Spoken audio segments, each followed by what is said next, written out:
Good afternoon, sir. Sir George Willy on the radio right now. Yes. Yes, we had, ladies and gentlemen, I talked about it that Sir George Willy is going to be on the air. We're going to clarify this. So before taking any questions, I know people have questions. And before taking any questions, I tell you what, today I'm going to record the show. I'm actually recording the show so I can play it tomorrow. So I'm not going to take any questions live. Hold on to your questions for Thursday morning regular time. Right now, I'm going to turn over the mic and the platform to George Willy to tell us what in the world is going on. Okay. All right. What is going on, sir? Okay. So the president signed a proclamation on September 21st and saying the following things. Which is yesterday. Basically, he signed it yesterday. Yes, to September 21st. Okay. And he said that if you are going to file a new H1B, all right? In other words, if you're currently on H1B, your renewals are not going to be affected. You can continue to renew your H1B as long as you need. If you have an I-140 approved, obviously, you can extend your H1B well beyond the first 6 years. That's the people who have H1Bs know what I'm talking about. So that is not affected. They have not changed the fees on that. Okay. However, if you're filing a new H1B, all right, say your employer says, hey, listen, I want to file an H1B for you. In say, for instance, the next time you can file an H1B will be in March of 2026. In 2026, in March they open for registration, and normally we would go into a lottery process, and when that opens up in March, and you want to file for H1B, you will have to pay $100,000 US as filing fees. Right now, you're paying about $2,000. So right now it's $2,000, and he wants to make it $100,000. $100,000. Now, what is his rationale in doing so? Okay, so we'll talk about that in a second. So, $200,000 and $100,000 as filing fees for an H1B. Now, that is if you're filing a new one, right? Not an existing, not an extension, none of that. They have not quite clarified as to what there is a H1B called in a cap-exempt H1B, which are usually filed by non-profits. Okay, and a lot of people are on that H1B. They have not said anything about that, and I haven't seen any information on that. So I don't know how that's going to be handled, and I don't believe that the $100,000 is going to apply to the cap-exempt H1Bs. All right, I don't believe it will, but I don't know that for a fact because the proclamation hasn't dealt with that. So what we are dealing with are normal, regular H1Bs, the cap-subject H1Bs that people file, the regular ones where people, let's say, and somebody with a master's in computer science, a company wants to hire him. Let's say, Bezos wants to hire you at Amazon, and Bezos has to pay $100,000 to file an H1B for you. For you on your behalf. On your behalf. A new H1B. New H1B. Right. I want to make it clear that what George Willy said a few minutes ago, if you currently have an H1B, you are fine. Even if a current H1B, if they have to renew the H1B. Correct. No problem. No problem. Okay. Current H1B, you got an H1B, you want to renew the H1B, no problem. Any new H1Bs? Yeah. So any new H1Bs. Now, there is some confusion with the language where they are saying that person outside the United States filing for a new H1B is going to be subject to the 100,000 filing fees, just like anybody who's filing from the inside. And people are making a distinction between an H1B being filed by someone who is outside the United States as against anyone who is inside the United States. Now, the one interpretation is that only those people who are filing from outside the United States are going to be subject to this fee, this $100,000 fee. I don't think so.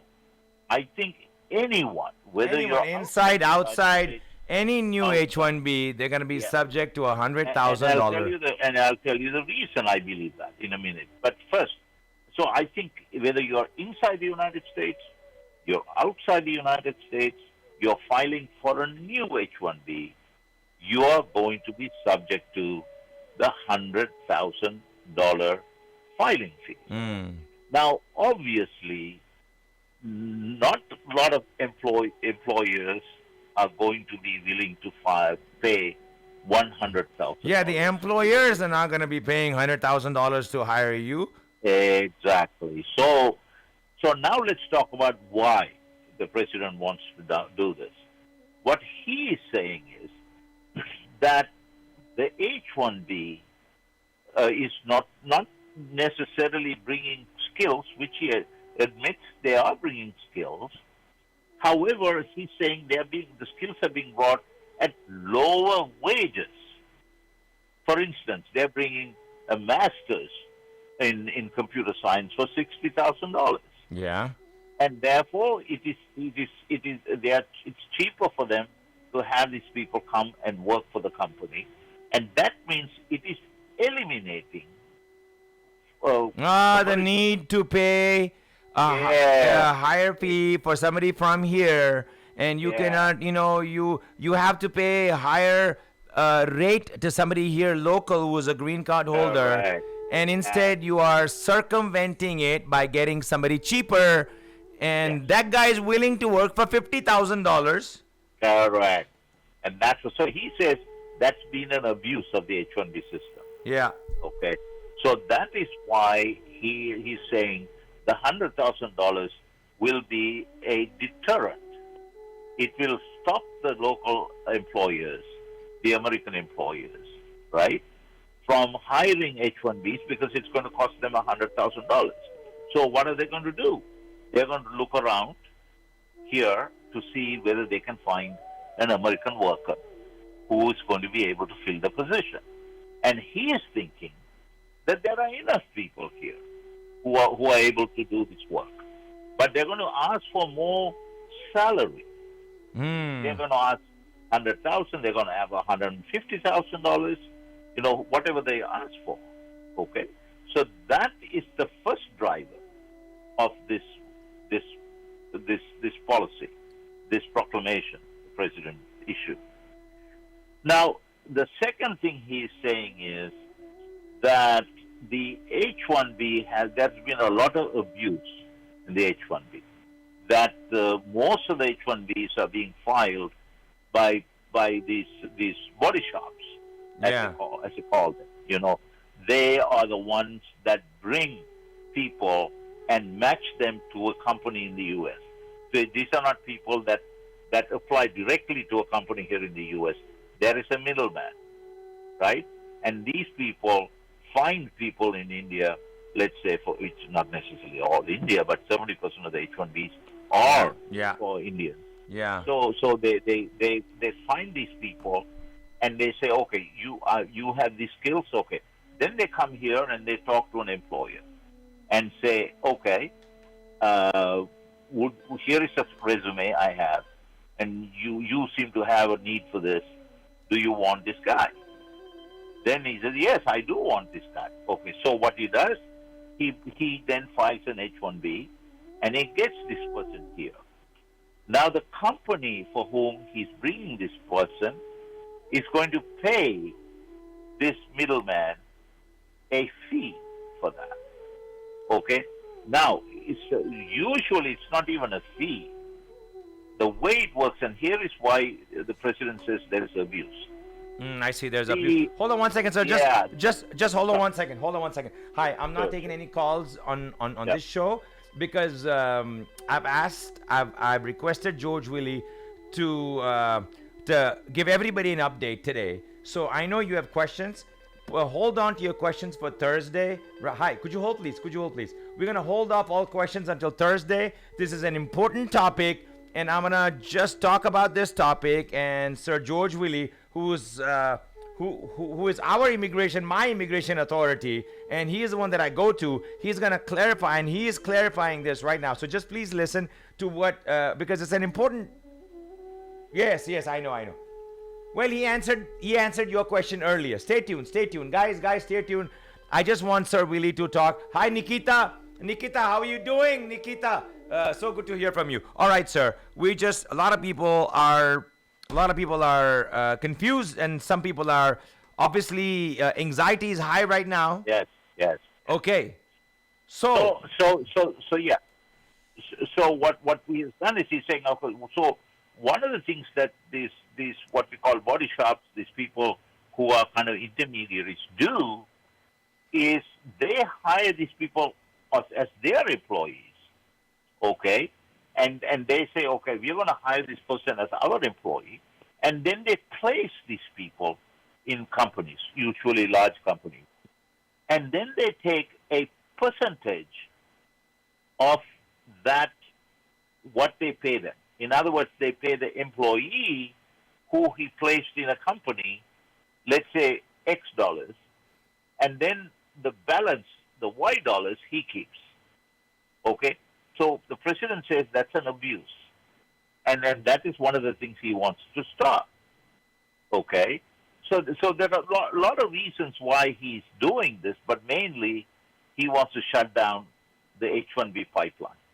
Okay, now, this is obviously going to affect a lot of companies, a lot of people. Yeah, I mean, it's affecting 85,000 H1B visas are issued every year. So 85,000 H1Bs are issued every year. The ones that already have the H1Bs, yes. And I'm getting your messages. Yes. And everybody seems to.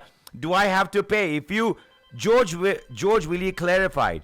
If you already have an H1B, you are approved for H1B, you are not subject to the $100,000 fee this year or next year.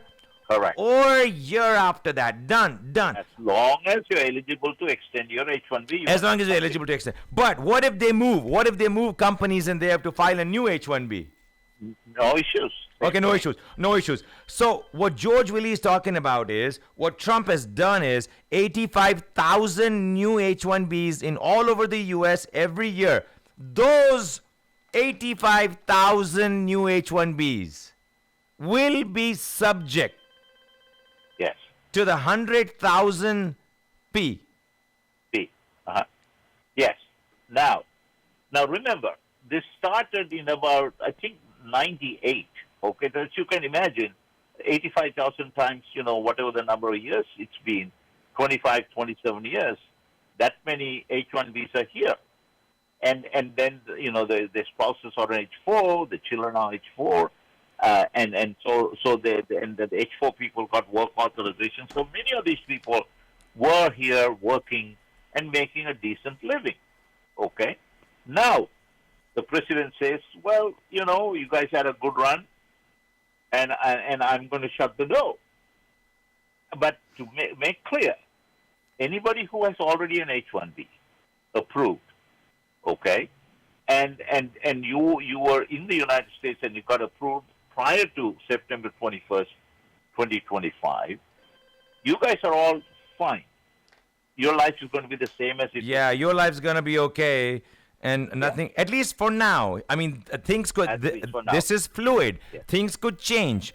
But the other 85,000 people that are going to apply, there's a lottery for H1B. They're going to apply for H1B. So we're talking about 85,000 times 100,000 per. So we're talking about $8.5 billion. Yes. So it's going to be a lot of money, right? That's going to be however, $8.5 billion. Okay. You're going to find out that out of the 85,000 people, 85,000 visas available, I'd be surprised if there are 30 applications made in next year. Oh, I see. Okay. So here's a catch. Yeah. Here's a catch. Here's a catch. Yeah, Here's a catch. The people are not going to file. The people are not going to pay. The people are not going to pay. And how many? What's your thoughts, Sir Willy, on how many employers will pay 100,000 for the person that they want? Well, so that's the other thing. If you look at the proclamation, it says a few other things, and that's important. So it is saying that employers who absolutely must have somebody, and they have to show that this person's skill is of national interest. Okay, national interest. Yeah. If it is of national interest, they can file for a waiver of this $100,000 fee. A lot of people don't know this. So you could file if you have what your talent is and what you bring to the table is of national interest. Correct. Let's say, we'll just give you an example. All right. Let's say that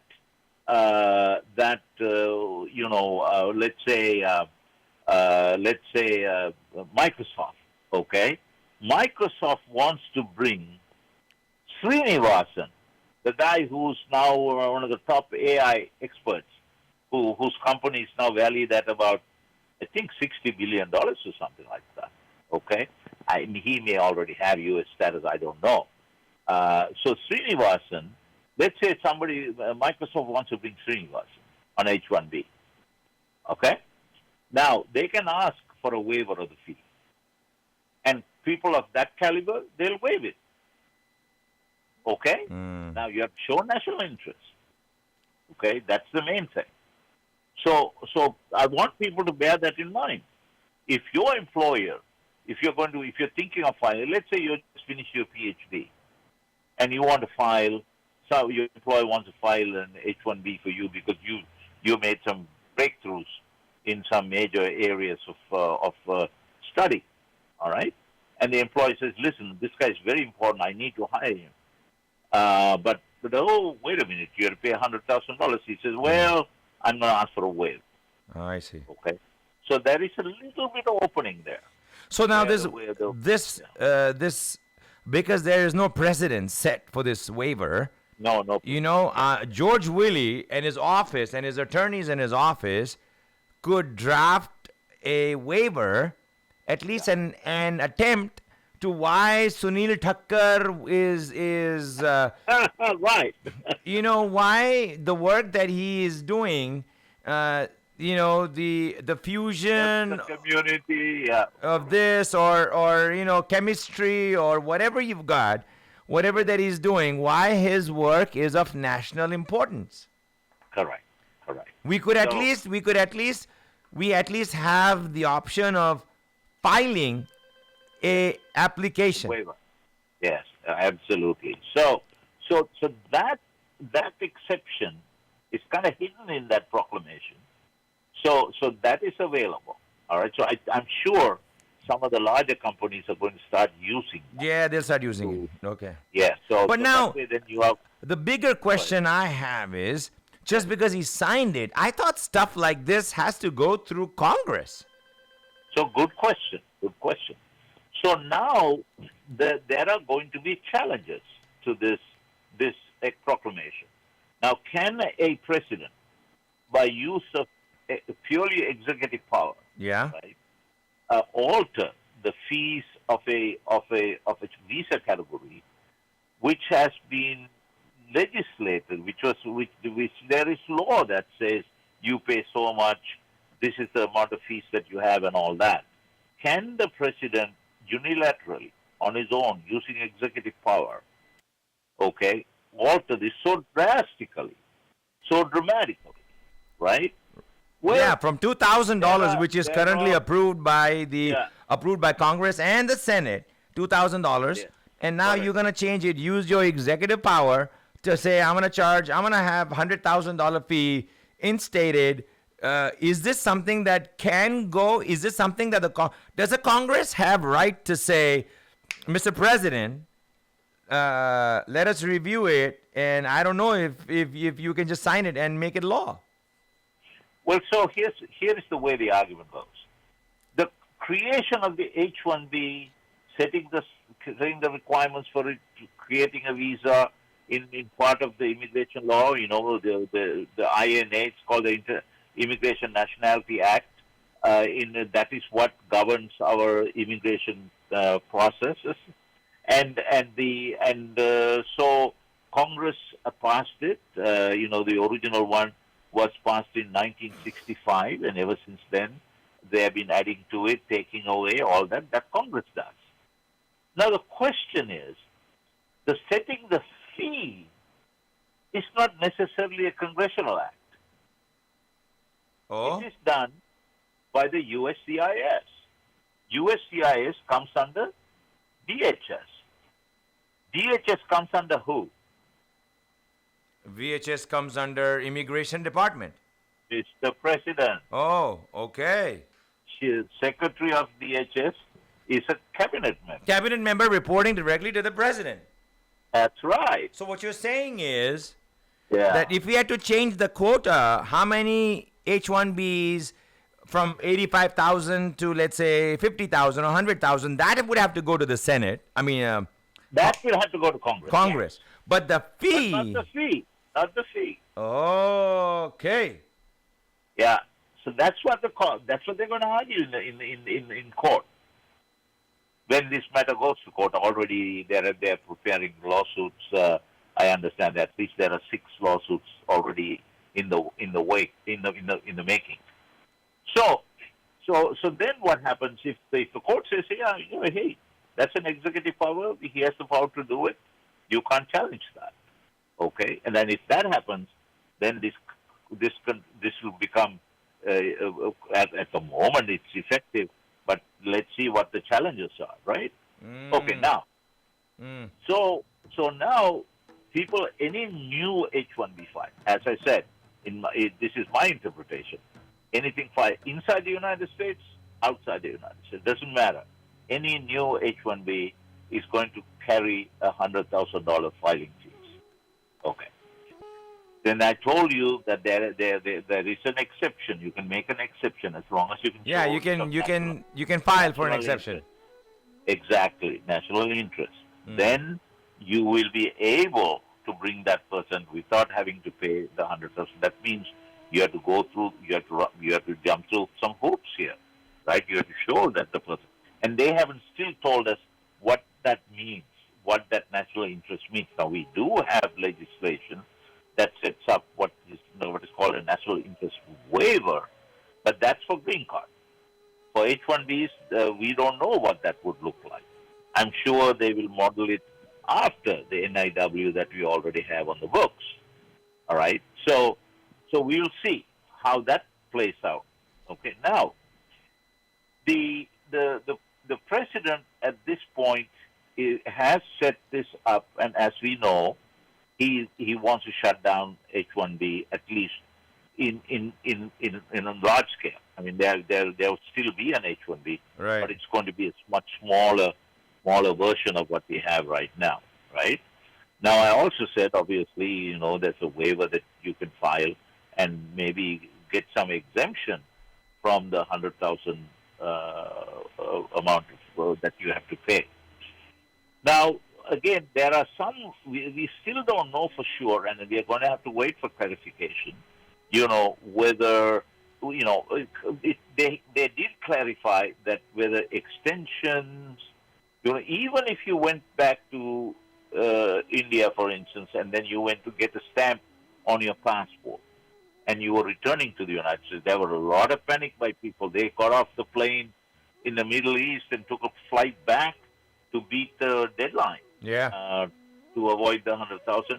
All that seems to be foolish, because I also, at the time, people asked me, I don't think I've been getting little TikTok videos saying people are deboarding, people are not going back. They're just like. No, that's no need to worry about that. You have an H1B. You went to the. You got an H1B. You're fine. But the Fine. thing is, it's so new, it's so fresh, and this guy, it's just he does some random stuff, which Yeah. But Sunil, I think they have sat down and figured this out. I mean, I think they're probably working on this. This is part of the immigration, the push that Donald Trump wants, and his entire, the Republican Party is wanting this, and you are seeing it in play. They had these ideas, and they are implementing that, and Trump is enabling them to do that, and that's what he said he was going to do, and he's doing it. I mean, I have to admire the guy for that. But it's going to affect the Indian, mostly Indian folks, very, very, very severely. So several families are going to get affected. Now, again, all the ones that already have H1Bs, they don't need to worry. Those who are in India and are coming back, they should not worry. And then if they're filing for, extensions, now what we still don't know is whether the cap-exempt H1Bs, how they are going to treat those. We don't know yet. Now, on top of this, he also announced, Sunil, his gold card. Oh yeah, that's true. I heard about that too. A gold card. Yes. Right. Yes. That is, if you pay $1 million to the U.S. Treasury. Okay. And that money the Treasury has to put it in a separate account for spending on some commercial issues, all right, in the U.S. for certain things that the Commerce Department is going to decide, all right, and you put that money, and then you will get a green card, okay, provided, of course, you pass the national security. Yeah, that and the biometrics and all of that. You do all of this, and you get a green card for $1 million. Very quickly, too. Very quickly. And the money goes directly to the Treasury. You don't get anything from it. You don't get interest. You don't have a business to run, nothing. My $1 million goes into the Treasury. You get the green card, and also you for the $1 million, you will be still subject to foreign income tax. And if you have a business outside, in the United States, we are the only country where it is a worldwide income tax that we have. Most countries don't. If you earn somewhere else, you don't pay tax in the United States. But the U.S. is one of the very, very few countries in which you have to declare income. It's called worldwide income. You have to disclose that. For the $1 million investor, you still have to disclose that. But the next category, the platinum card guys, okay, there's a $2 million, I think, and they don't have to disclose. They don't have to file tax returns for income they get from abroad. I see. Right, so that's a distinction made. So that is going on too. So basically, what we are looking at here is a program where the president is controlling by the fees charge, because anything else he would have had to go back to Congress. Yeah, so the only way he can control, because it goes to the secretary and Yeah, his lawyers must have looked up the law and said, hey, I think you have the authority here. Wow. Right? So here is where we are, and we will discuss this in some more. And I want to take all these people. I had to silence my phone. I want to take all these people that called in. We're gonna answer, but one quick thing that everybody wants to know. Yes. Is that if you currently have an H1B, you don't need to worry about it. You don't have to pay for it now or next year or year after that. It's only for the new H1Bs, new applications, and so we will discuss this further on Thursday morning. George really wanted to let everybody know and wanted to ease everybody's anxiety. Everybody thought, oh, I'm on H1B, now I got to pay $100,000. No.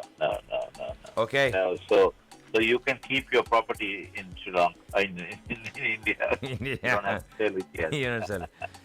Okay, well, sir, thank you for clarifying, and we will talk about this on Thursday in a little bit more detail. And I'm glad that we were able to. I also recorded this, and we're gonna play this again tomorrow morning, so that everybody gets a. Now, this is George Willy talking. He's the best immigration attorney under the stars that we got in the U.S. So this is his review of, and if there's anything new if there's anything new you find out, and by Thursday. Can I ask you if you'd be able to get a little bit of a just a heads up on this waiver application? What does that look like? We'll do. So you can report out and say, hey, listen, I looked at it. Here's what they need. Here's what I'm looking at. And, my office can handle those calls. We will do. Thank you so much, Sir George Willy. Sure, not at all. Thank you. All right, thank you. Bye-bye. And this program was brought to you by my friend